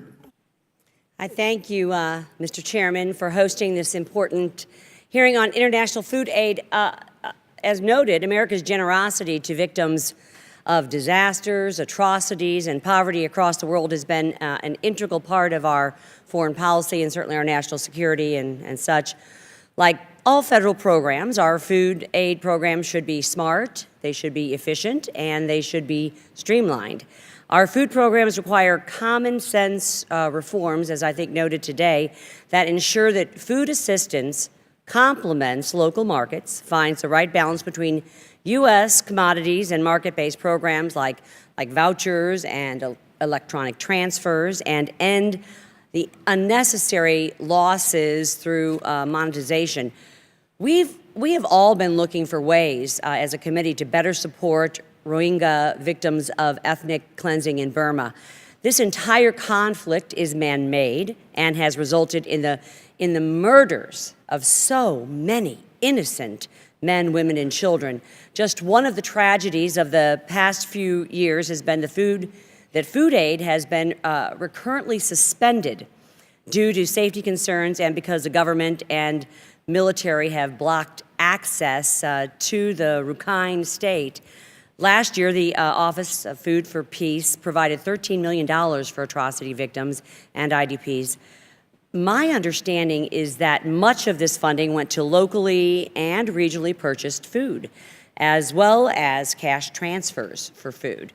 Mr. Natsios, what unique challenges do our food aid programs face in areas that are experiencing mass atrocity crimes, and how can we improve the food assistance in those areas? Well, there are a number of things. One, it's very hard to put, because of the very strict rules of the State Department Diplomatic Security Office that controls the security for the embassy and the aid missions, to put officers in the middle of these emergencies where they could get kidnapped and killed. And so we have DART teams. USAID has what is called a DART team, Disaster Assistance Response Team, which actually were put in place when I was the OFDA director 28 years ago. That were the first DART teams that were deployed when I was director in 1989, actually. And so they're very effective, but now because of the level of atrocities, diplomatic security is very reluctant to allow them to go in. So that's the first challenge, is we have to have officers on the ground. Our system is highly decentralized. The DART team has enormous authority in the field to make quick decisions almost overnight. They have a notwithstanding clause in federal law, which means they don't have to go through the federal procurement laws, all the regulations, all the bureaucracy. OFDA is exempt, so is Food for Peace, from those rules. That's why they're so effective. They don't have to comply with all these rules. Two, there's a huge problem in security where warlords will prey on relief groups, NGOs, the UN, and attempt to divert resources. And so the second big challenge is to make sure that these resources get where they're going, and it's not just get it where they're going, to make sure they stay there. So what happens sometimes is you leave the village, and the extremist groups will go in and then take the food or whatever we've given them. Thank you, Dr. Lenz. I have very limited, or Mr. Natsios, I have limited time. Dr. Lenz, how do you think cash transfers have worked in Burma? Are we using cash transfers because vouchers or electronic transfer system is untenable? And is the cash transfer system more common in these conflict areas, do you think? That's a great question, and I can't speak directly to the case of Burma. I can say that as a former Fulbrighter to Bangladesh, I think thinking about the situation of the refugees is something near and dear to my heart, and I would just suggest that I think with the monsoons coming, things are going to get a lot worse before they get better. All right, and Mr. Glickman or Mr. Natsios, 9% of our Burma Food for Peace assistance was through in-kind food aid in fiscal year 2017. What is the process for determining what percentage of aid in any particular country is given through U.S. commodities versus vouchers, for instance? Perhaps Mr. Natsios, you can. It is done based on the unique characteristics of each emergency, which are all different. So these are the facts. There's actually a manual on how to do this that CARE developed under contract by Food for Peace. It's called the decision-making tree. And you go through a set of processes, and it will tell you how much to put in each area. And the way it's done is how many people are in displaced camps or refugee camps which are secure enough so that you can send in the commodities and they can be properly distributed. Or if people are on the move and things are very chaotic and you don't have security, then a cash card is more appropriate if you have ATM machines around. What they're doing in South Sudan, which I did not know until recently, is they're putting ATM machines on the back of trucks, aid trucks. And they give the cash cards out, and then they drive the truck through the villages, and the people come in and put the cash card and get the cash and go buy the food. Because Southern Sudan is not exactly a highly developed area with a huge system of ATM machines. But you'd be surprised in the area, and by the way, people also use their cell phones, can do cash transfers. 1 million people in South Sudan, within 2 years after peace broke out, I wish it could break out again, had cell phones when there were none before. Cell phones are a very, very useful way of doing cash transfers as well. And people have, surprisingly, they have accounts that they can use. And probably a much more safe Yes, avenue also. that is correct. Well, I appreciate your testimony. I just very would much. add one Yes, thing. Mr. Glickman. One is that I'm glad you raised the issue of Burma Yes. because it's a gigantic issue and it doesn't get the attention because I it's feel the same not in way. the political hotspot of the world. For people who work for Save the Children just died in Afghanistan. And some of the most vulnerable people in the world are the NGO people who are on the ground doing the kinds of things that you're talking about. And I think this is a question you ought to probably ask Mark Green when he comes here because, he's probably pretty current on how you deal with these very dangerous situations. Secretary Glickman, if I could just intercede here.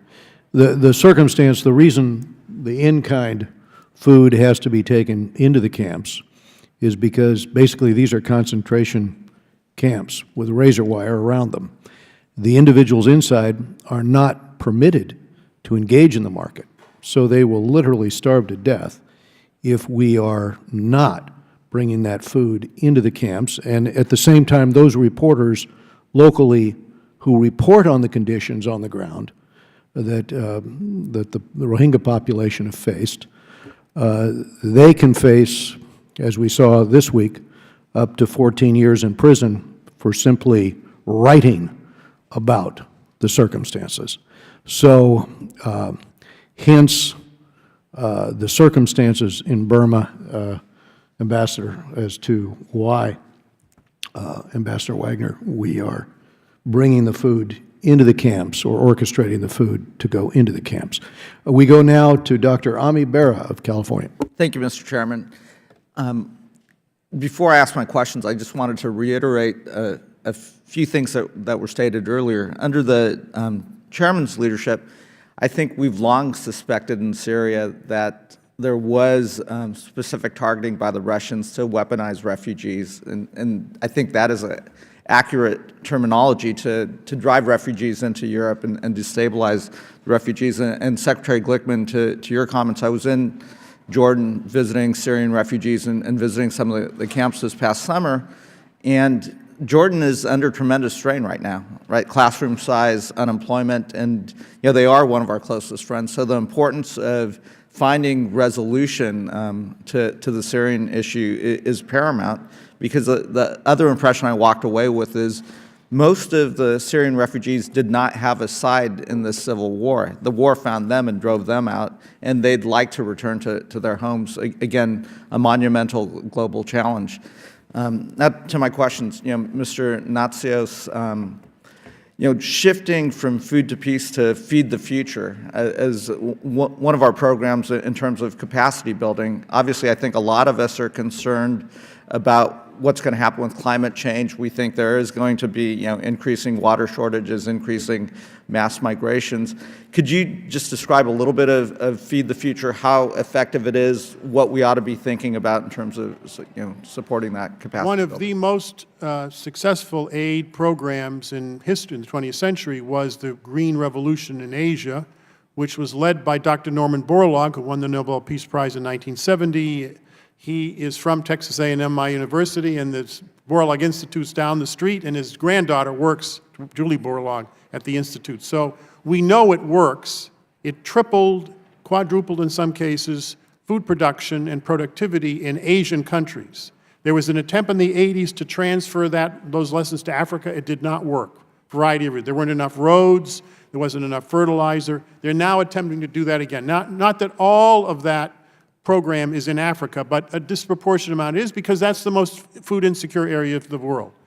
And I am a very big supporter of this program, and I can't tell you the data, because I'm not running AID now. I think Mark Green would be more appropriate, but I do not support any cuts in that account, because I believe the greatest risk we face for a world war, and I mean a great power war, in the next 20 or 30 years is going to be over food. And we are playing with fire if we do not recognize that the international food system, which is mostly private, if that is disrupted, it will drive countries, big powers with big armies, to war. And I'm very worried about it. And this Feed the Future program is designed to mitigate that, at least for poor countries. Right. Dr. Lynch, do you want to add anything? Thank you. Yeah, I would just add to what Mr. Natsio said, to say that food aid can't solve all problems at all, right? And so this is where there's a huge role for other forms of foreign assistance. And I think it's really difficult for programs like Feed the Future, because they are investing in long-term solutions, and it takes time, and it's harder to see results. But I think, I think that, just to echo sort of Mr. Natsio's point, it's worth the investment. Right. Secretary. Just two things. One, there's been some evidence the reduction of stunting in children as a result of the Feed the Future program. It's a fairly new program. I think the last administration did a better job of targeting it, so it doesn't apply to every country in the world. They have targeted countries. I mentioned that in Ethiopia, my statement, in Ethiopia, there was a positive metrics on farmers who had participated in Feed the Future versus those who had not. But I agree with Mr. Natsios. Very important program. Quick follow-up question. Mr. Natsios, I noticed in your bio that you wrote a book on the North Korean famine. And, a little bit of a side question, but we've not talked about, if there is a conflict in North Korea, the huge humanitarian crisis that would be there. And I don't know if in the remaining time I have, if you want to just touch on how big a challenge that would be with the I just wrote an article for Foreign Affairs Online, the journal, on this very issue, and suggested that we might approach the Chinese to do some planning in the event of regime collapse in North Korea, because it is not as stable a regime as people think. And I suggested in the article, I wrote it with a colleague of mine from South Korea. If you give me your email address, I'll send you a copy of but it just came out 2 or 3 weeks ago.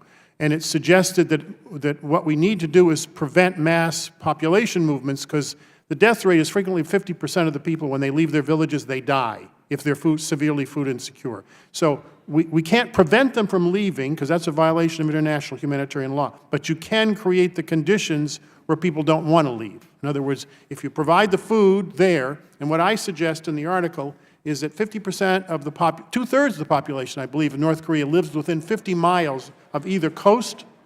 The central part of the country is relatively thinly populated. What we should be doing is thinking through a plan to move small amounts of food to all of the small ports all along the coast, because the road system is in terrible condition. They don't have enough gas. Even in the event of collapse, it'll get worse. And so we need a logistics plan that will allow us to immediately secure the food system of the country, so we don't have mass population movements in the event of collapse of the regime. And if I could just clarify, because we did have the opportunity to talk to the defector who ran the propaganda program, Wang Zhongyap.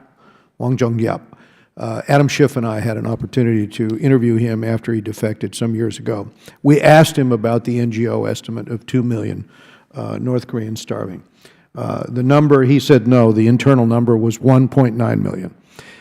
We then asked him about the circumstances of that starvation, and he said, well, a lot of those were the no-go areas. Those were areas where it was questionable whether people were really that enthusiastic about the regimes in those areas. And he said what we were doing was putting the money into the nuclear weapons program and the support for the military. I think that you know, when we talk about food as a weapon, we forget that regimes use it occasionally against their own population, especially if they have objectives that are higher on their list of things to do than feeding their people. So we go to Brian Mast of Florida. Thank you, Chairman. I think there's some great questions on both sides of the aisle today. Great analysis by you all. I've really enjoyed the hearing. I don't want to rehash everything that's already been out there. I just have one question, and that is for you, Mr. Natsios. And it goes back to the idea of the hegemonic stability element of U.S. food aid. And in your opening remarks, you basically talked about how you felt the U.S. was not reigning anymore or falling as a hegemonic stability. And I want to know, given carte blanche, if you had carte blanche, what would you change about the program to make sure that the U.S. reigns in terms of food aid, doing its best possible work to make the U.S. the continually reigning hegemonic stability? I disagree with that analysis a little bit, but that's a different conversation. What would you change about it to make sure that we reign as that in terms of food aid? That's the only question that I have. I was referring in terms of hegemonic dominance to military and economic, not to our aid program. We are the greatest humanitarian power and have been since World War II, but I would not use the word hegemonic. And if I use that term to describe it or confuse people, I apologize, because I wouldn't use that. That's a geostrategic term. So what I would do with the three reforms that we all have been advocating: 50% of Title II for local purchase, eliminate monetization to provide cash for programs, use it only for market interventions to stabilize prices, and 3, exempt the Food for Peace office from the cargo preference law. If we did those 3 things, we would go a long way. And we can't have these budget cuts. The budget cuts, to me, don't make any sense. They just don't make any sense. Thanks, sir. I yield back, Chairman. Thank you, Congressman. Jerry Connolly of Virginia. Thank you so much, and thank you all three for being here. I spent 10 years in the Senate Foreign Relations Committee, and one of my primary assignment was foreign aid authorization. I'm proud of the fact that we got the last foreign aid authorization bill passed when I was there in 1986. And we spent a lot of time on PL 480, working with our counterparts in the Agricultural Committee, where I met one, Dan Glickman. Let me start by asking a question, Mr. Natsios. You talked about maybe a shift in interest groups that would support aid and food aid, and you've talked about the shippers who favor the use of cargo preference. You've referred to it as a scandal. So I wonder if you could elaborate. What is the scandal, and how would you characterize this shift? Because one of the things I always worried about up here is the coalition of support for foreign aid generally is fragile. And anything that potentially unravels it makes me a little wary, because we can get glib about, oh, no, no, no. But as we just saw, and I welcome your remarks, the President zeroed out this entire program and wants to cut foreign aid by a third, which to me is a massive retreat on the part of the United States. But anyway, I just wanted you to, if you could, elaborate a little bit on those two things. What is this new coalition of support that presumably could either augment or replace the old coalition of support, and why is it you think cargo preference shippers, what's the scandal involved there? The scandal is that 60% of the companies are not American companies. They are German, Danish, and Singapore-based companies that bought an American subsidiary as a front. So if we're protecting American shipping because we need to control it for national security, we don't control it. Other countries do. So we're subsidizing foreign shipping companies using the Food for Peace account, which is supposed to be for feeding hungry people. That's a scandal to me.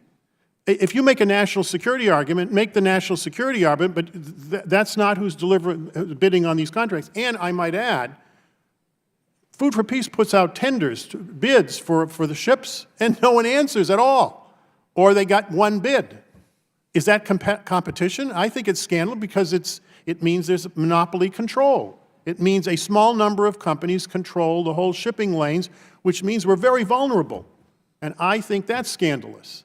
And so, So you're, okay, I just want to understand the Yes. word, because to me, scandal involves something legal. no, I don't mean scandal. Right, you mean it's a sham. It's a sham. Right, got it. But also, the other issue is they're the last remaining holdout to reform. Right. The NGOs, the farmers, and the shipping companies formed the cartel that protected the program, or the coalition. I like to use the word cartel. The NGOs now have all dumped out on the cartel. They are now in favor of reform. World Vision was the last one. Last summer, at a hearing here, I believe they endorsed the reforms very aggressively. The American Farm Bureau, I believe, is one of the largest representatives of American farmers. They have just endorsed the reforms. Who does that leave? 3 foreign shipping companies that are hiding behind an American subsidiary trying to say, we want special preference, saying there's a national security issue here, and there isn't. It is a sham. Okay. Sham would be the better term. Got it. Because I think scandal, one needs to be a little careful about that word. I think that implies criminal activity, and I don't think that's what you meant. That's why thank you for clarifying. Secretary Glickman, the President's budget cuts foreign assistance by 1/3 and zeroes out the Food for Peace program. Any problem with that? I would call that a scandal, all right? You know, but here, and as I said, you know, the fact of the matter is that your committee has been, in the leadership, recognizing we have a stool of, three-tiered stool of diplomacy, development, and defense. And the fact of the matter is that funding the State Department, USAID, and their functions, including the feeding programs, are part of those efforts. And they enhance America's national security. You know, so I find real problem with it. In the past, you know, Congress has rejected that. But yeah, and one other thing, too, and that is America's engagement in the world. This is a signal to the world that we do not find it necessary to be as engaged. But real quickly, Yeah. if we zero out the Food for Peace program, Yes. does it actually affect people's lives? I mean, it's one thing about our prestige, but what about the potential recipients who could be at risk if we zero that out? Is that a concern? Hundreds of thousands of people, if not more, would be impacted by that. Millions, maybe. I You don't have the agree, numbers. Mr. Natsios? Yes. And Dr. Lenz? I thank you. My time is up. I thank the gentleman from Virginia. I will tell you all as an aside that it's been something that I laid awake at night staring at the ceiling, wondering if I'd ever have the opportunity to chair the House Foreign Affairs Committee. I did not know it would be today. I've laid awake thinking about that prospect myself, Mr. Chair. Well, it's a great subject matter that brings us together today because it's one where myself and my colleague from Northern Virginia have a lot of shared passion. I want to sort of scold us collectively for politicizing something that shouldn't be political. As someone who generally tends to support this administration, I am also deeply disappointed in these proposed cuts, which I would characterize as draconian and short-sighted.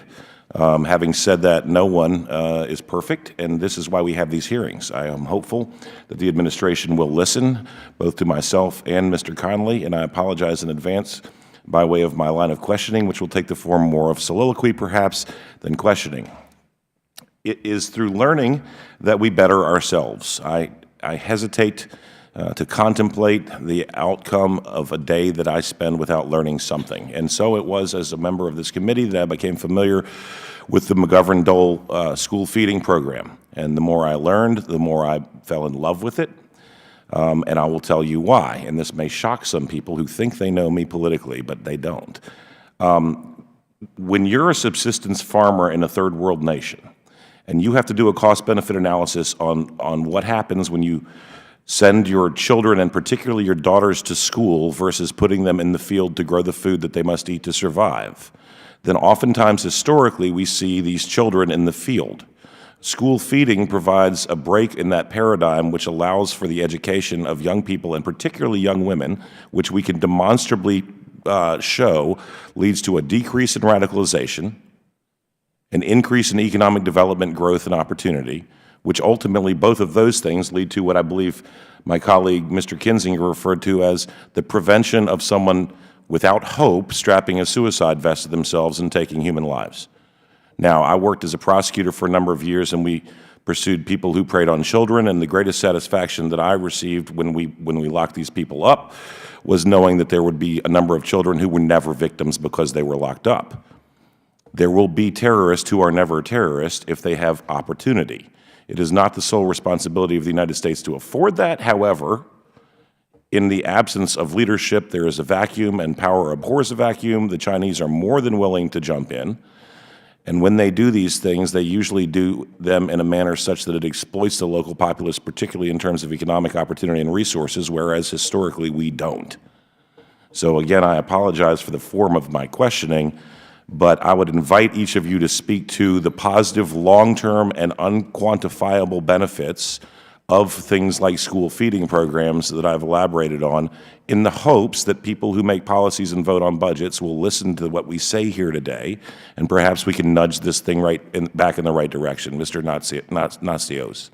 There's another benefit from school feeding programs which is not widely discussed, particularly during civil wars and the aftermath. Children need order in their lives. Regardless of how much they learn in the school, they actually need an ordered day or they can get into a lot of trouble. And in most of these war zones, there are landmines everywhere, there are guns everywhere. And so if nothing more than to order the day of the children and keep them under adult supervision, the schools need to stay open. And one way of making sure they go to school is the parents knowing that they're going to get fed a lunch, because that means they won't have to feed them at home.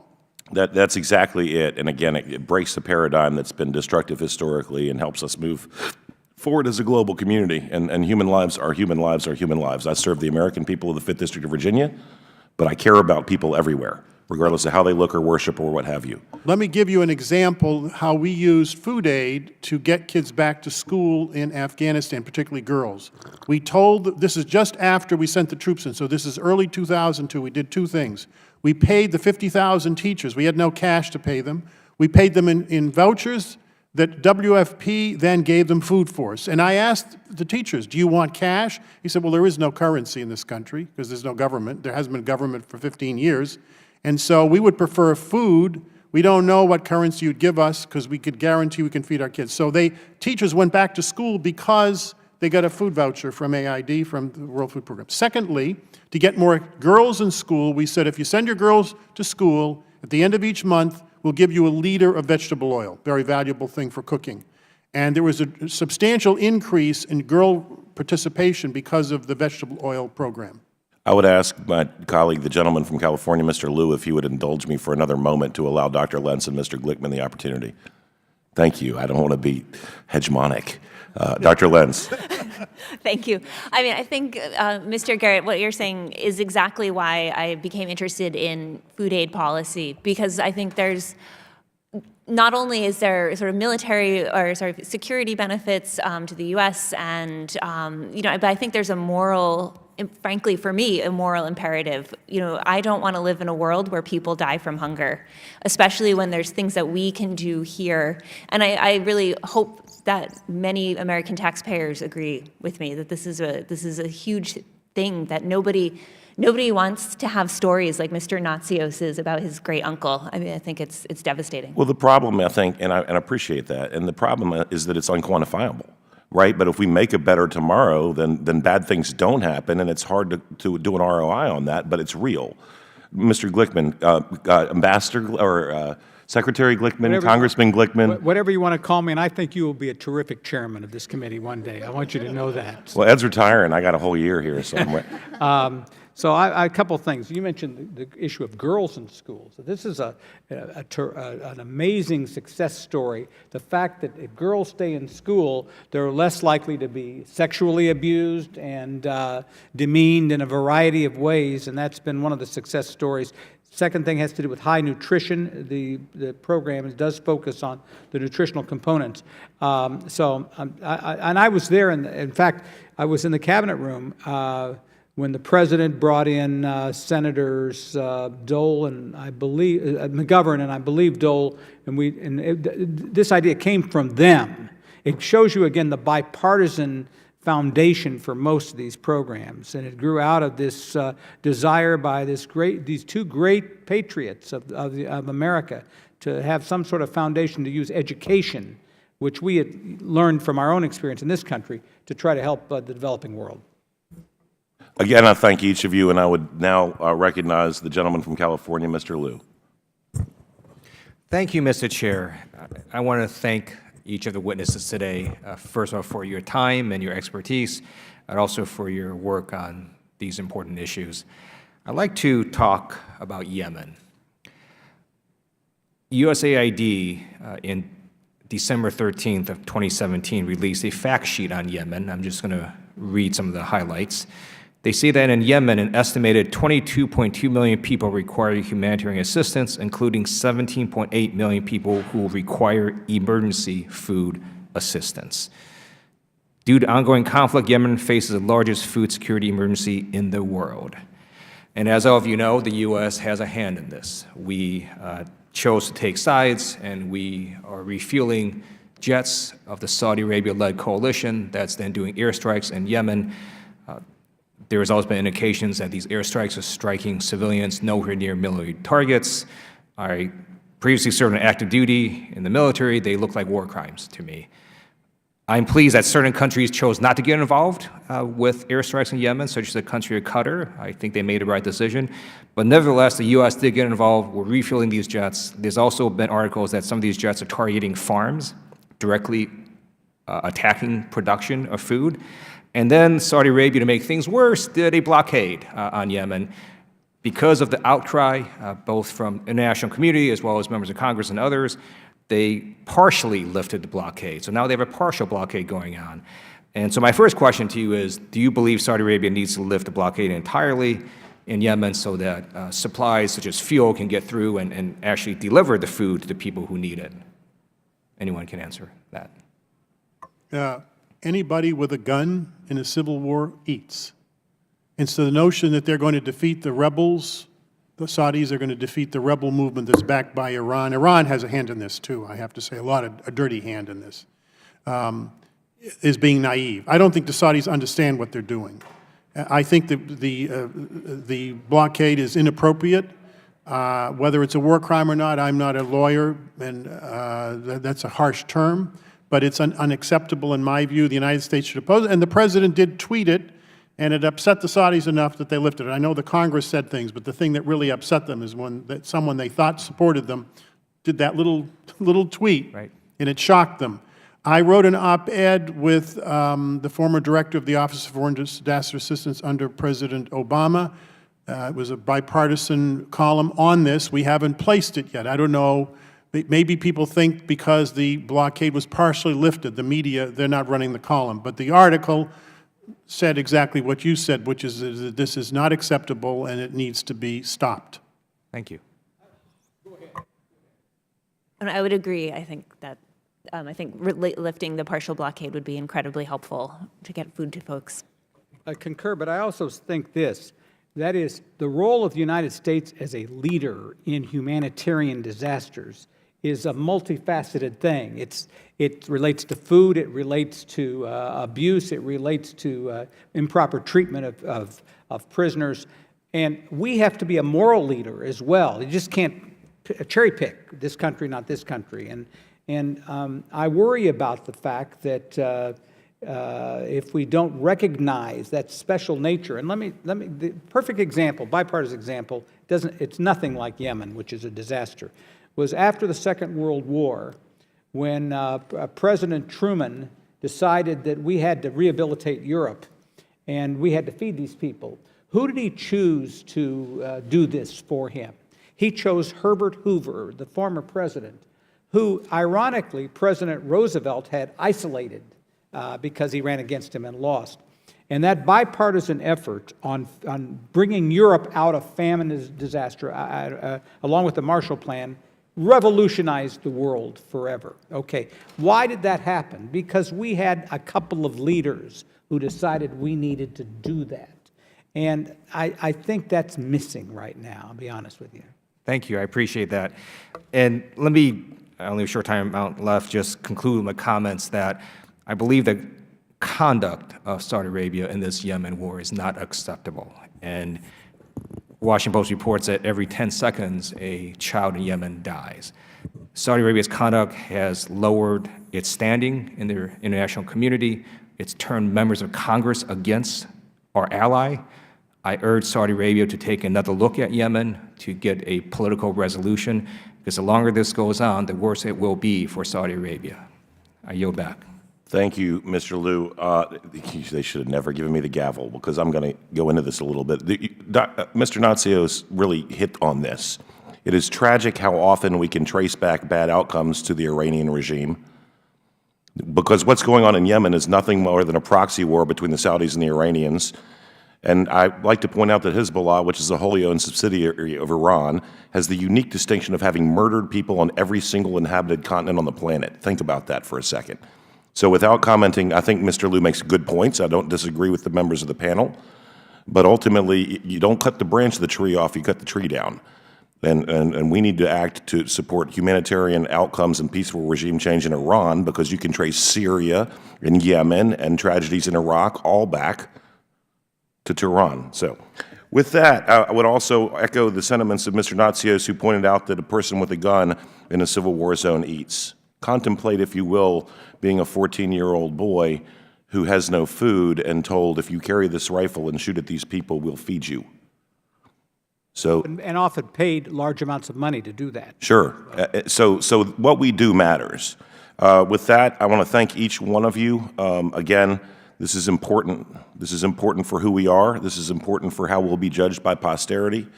Your testimony is invaluable as we pursue reforms that will enable us to better utilize world feeding programs, whether it's Food for Peace, whether it's McGovern Dole, et cetera. And this is important, I believe, to U.S. national security and world peace and stability. With that, the committee stands adjourned. How do we do? I never read ever. Thank you, Joan. Thank you, Jessica.